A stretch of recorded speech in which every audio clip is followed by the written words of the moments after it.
kasih. Dan banyak juga orang menulis puisi begitu indah tentang cinta atau kasih. Bahkan tidak habis-habisnya orang mengupas tentang cinta dalam buku-buku yang tebal dengan ratusan halaman.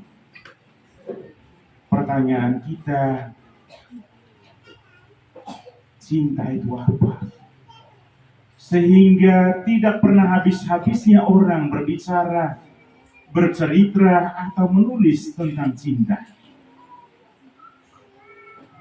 Cinta itu apa? Bapak, Mama, saudara-saudari, dan anak-anak yang terkasih dalam Kristus. Cinta bukan soal kata. Cinta juga bukan soal teori atau rumusan logis dan tidak logis. Cinta bukan soal seni dan tidak seni.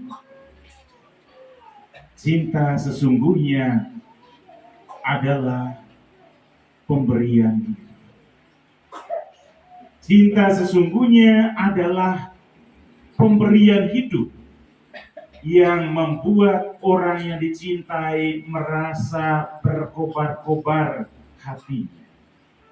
Membuat orang yang dicintai merasa bangga dan bahagia.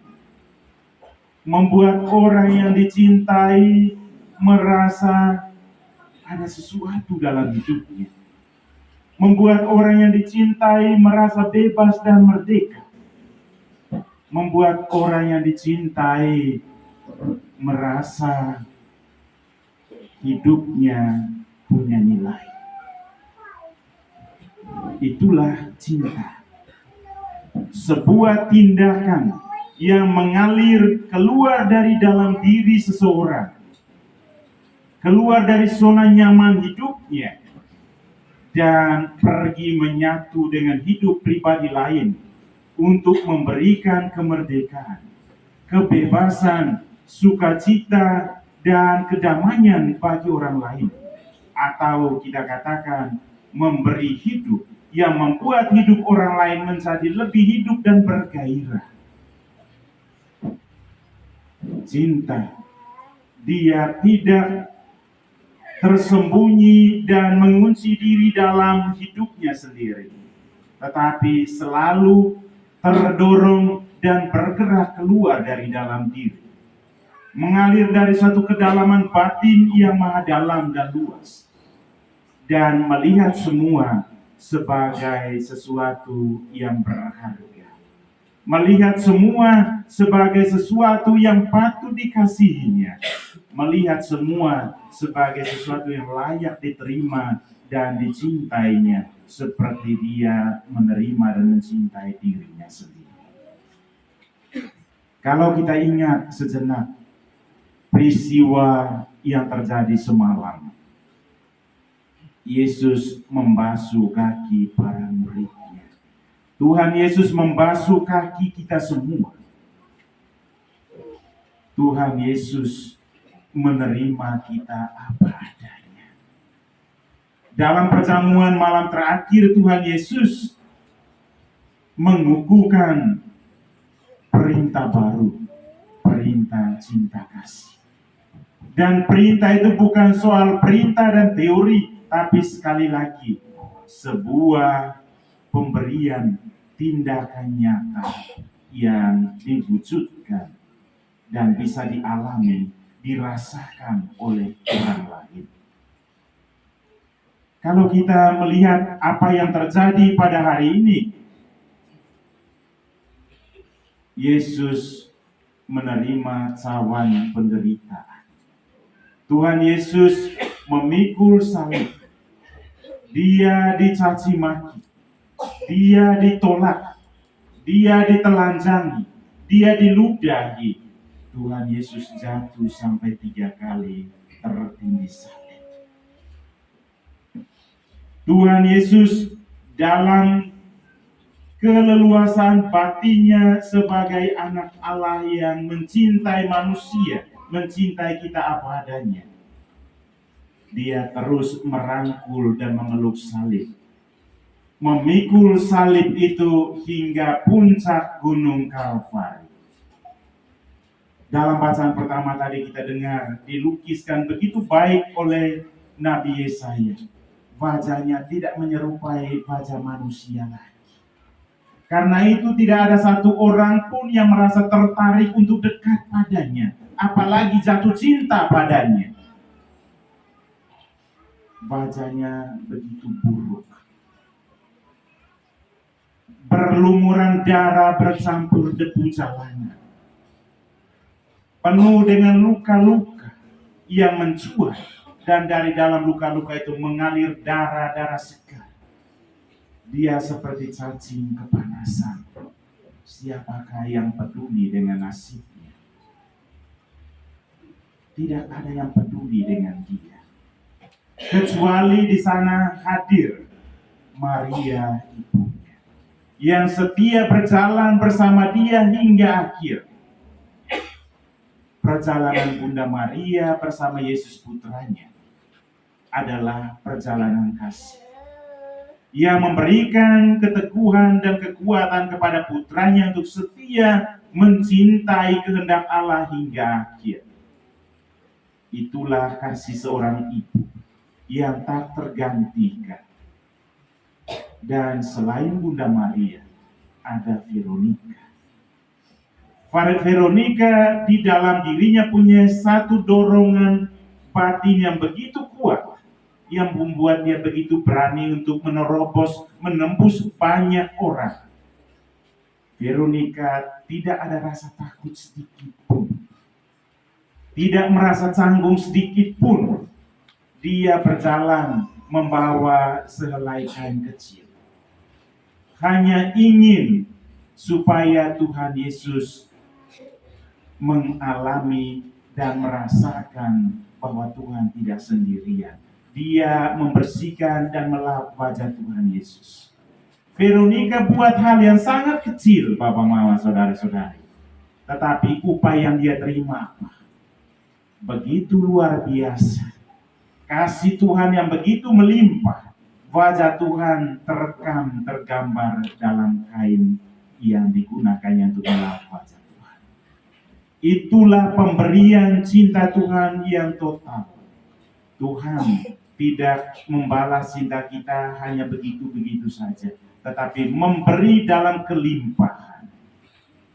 Veronika patut bersyukur karena boleh menerima cinta Tuhan yang begitu besar. Pertanyaannya, adakah di antara kita yang siap dan mau menjadi Veronika dalam perjalanan salib Tuhan setiap hari? Perjalanan salib, perjalanan penderitaan Tuhan Yesus setiap hari yang kita jumpai dalam diri sesama kita yang menderita, mereka yang sakit, mereka yang ditolak, mereka yang dicaci maki, mereka yang dituduh berbuat ini dan itu secara palsu. Adakah di antara kita yang berani tampil sebagai seorang Veronika? Ataukah kita semua mencari titik nyaman, sembunyi-sembunyi, seperti Pilatus, tidak mau mengambil resiko atas keputusan yang tegas dan benar tentang Tuhan Yesus? Pilatus takut terhadap orang banyak, terhadap imam-imam kepala, takut kehilangan simpati rakyat. Maka walaupun dia tahu Tuhan Yesus sungguh-sungguh putra Allah, dia menjatuhkan hukuman tidak adil padanya. Bisa jadi kita juga jatuh dalam diri Pilatus. Kita seringkali mengambil titik nyaman ketika berhadapan dengan pertarungan antara kebenaran atau kepalsuan, kenyamanan diri atau ketidaknyamanan diri demi kebenaran. Bisa jadi kita lebih memilih sikap Pilatus. Dan selain Veronika, kita juga berjumpa di sana ada seorang petani yang sederhana, pulang dari kebunnya. Namanya siapa? Simon dari Kirene. Dia sudah capek-capek kerja kebun, tetapi Dia masih rela memberi bahunya untuk meletakkan salib Tuhan, sekedar membantu meringankan perjalanan Tuhan ke puncak Kalvari. Simon dari Kirene memberi apa yang dia bisa buat, meringankan penderitaan Tuhan, memikul salib Tuhan. Siapkah kita untuk mengambil peran Simon dari Kirene dalam hidup kita sehari-hari? Ketika kita berjumpa dengan anggota keluarga, masyarakat, orang lain yang memiliki beban berat dalam hidupnya, dan kita siap meluangkan waktu, meluangkan pikiran, meluangkan tenaga atau apa yang kita miliki untuk meringankan beban penderitaan mereka. Ataukah kita malah berkata, ya, itu pantas dia terima, silahkan terima dan pikul, terima risikonya. Apakah itu ungkapan cinta yang benar? Bapak, Ibu, saudara-saudariku yang terkasih, Tuhan setia mencintai kita secara tuntas. Sekalipun dia begitu menderita, sekalipun beban salib itu terasa begitu berat, sekalipun dia ditolak dan diejek, dicemoohkan, dicaci maki, diludahi, Tuhan Yesus tidak pernah menampakkan wajah marah, wajah emosi atau menolak, ingin melepaskan cawan penderitaan itu. Tuhan Yesus justru tetap menampakkan wajah damai, wajah kasih, wajah yang membuat orang merasa nyaman dekatinya. Salib yang dipikulnya sesungguhnya bukanlah salib karena dosanya, tetapi salib yang dipikulnya adalah gabungan simbol dari beban-beban dosa kita satu persatu. Dosa kita semua Tuhan Yesus pikul. Dia tidak pernah mempersalahkan kita. Dia juga tidak mengutuk kita. Tetapi Tuhan, dia dengan lapang hati menerima kita dengan cinta yang sempurna, memikul salib hingga akhir. Tuhan mau mengajarkan kita, Bapak, Mama, saudara-saudariku terkasih, supaya kalau kita menerima salib dalam hidup, menjumpai apapun model salib dalam kehidupan kita, supaya kita tidak lantas menolak, tidak lantas menyingkirkannya, tidak lantas mencari sebabnya atau mempersalahkan orang lain, bahkan mempersalahkan Tuhan Allah. Supaya kalau kita menjumpai salib apapun dalam hidup kita, kita menerimanya dengan iman, kita menerimanya dengan sukacita dan damai tanpa merasa terpaksa. Kita menerima salib kehidupan kita karena memang kita telah mengikrarkan diri untuk menjadi satu dengan Yesus Sang Guru yang telah terlebih dahulu memikul salib, menderita di salib, wafat pada salib. Siapkah kita untuk mengikuti Tuhan Yesus, Bapak, Mama, saudara-saudari? Siap tidak? Siap. Siap mengikuti Yesus artinya siap untuk